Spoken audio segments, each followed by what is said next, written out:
essa é mais um breve resumo das nossas aulas aqui sobre reencantamento, Instituto Mother's Day, na Universidade de Yale. Essa aula sobre reencantamento é a respeito do sonhar. Esse é um outro conceito importante.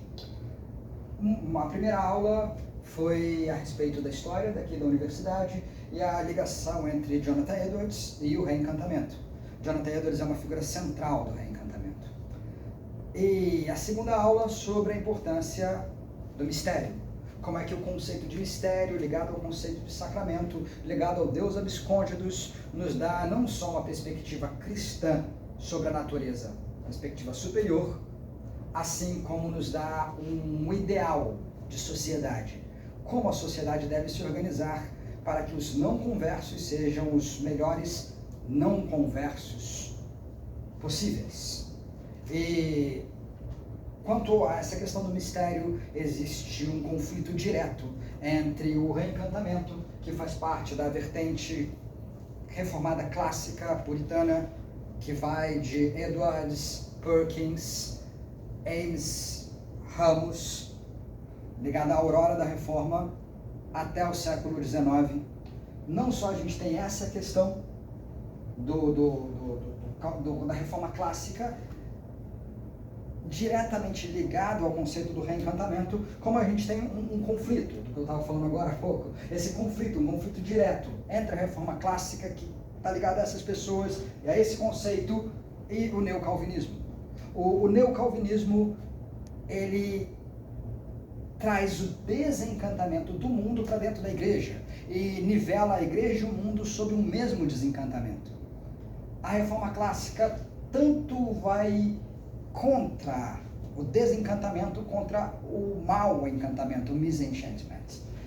E na Reforma Clássica nós temos, portanto, uma versão de um mundo ideal praticável, e esse mundo ideal praticável não existe pela absorção, pela diluição da cultura, do cristianismo na cultura mundana, ou na forma de viver mundano, mas por uma dialética entre essas duas, uma dialética claramente não antitética. Não é aquela conflito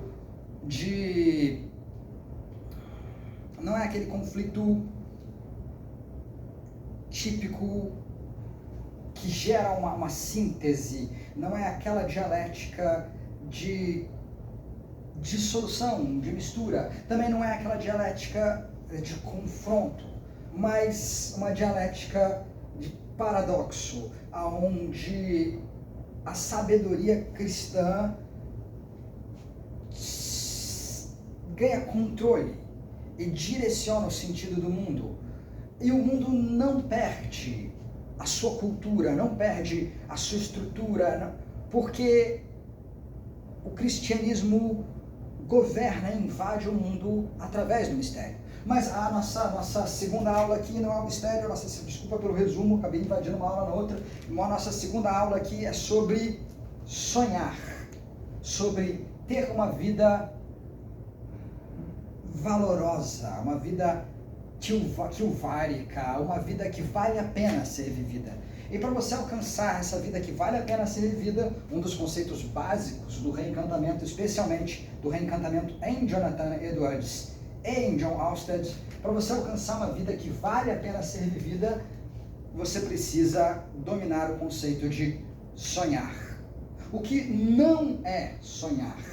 Sonhar não é ter planos futuros, não é ter ideias mirabolantes, não é desassociar sua mente e se desligar da realidade.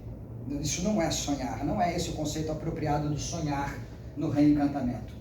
O conceito apropriado do sonhar no reencantamento está ligado a ouvir o seu chamado e ter um senso de vocação. Ouvir o chamado, como sempre, dividindo, tendo Deus sobre todas as coisas, o reino da natureza e o reino da graça, a pura providência e as providências especiais, extraordinárias, relacionadas à graça. Ouvir o seu chamado natural, os chamados universais humanos e os seus chamados vocações específicas. E na verdade eu estou tentando introduzir aqui uma distinção clássica. Ouvir o seu chamado e ter um senso da sua vocação. Uma distinção clássica entre vocação e chamado. Então o sonhar é ter um ouvir especial, um ouvir profundo, emocional e intelectual do seu chamado natural, os chamados universais humanos, como o trivium, o quadrivium e as 7 artes mecânicas, e do seu chamado como cristão na graça e do seu chamado especial dentro da sociedade cristã e dentro da Igreja de Cristo.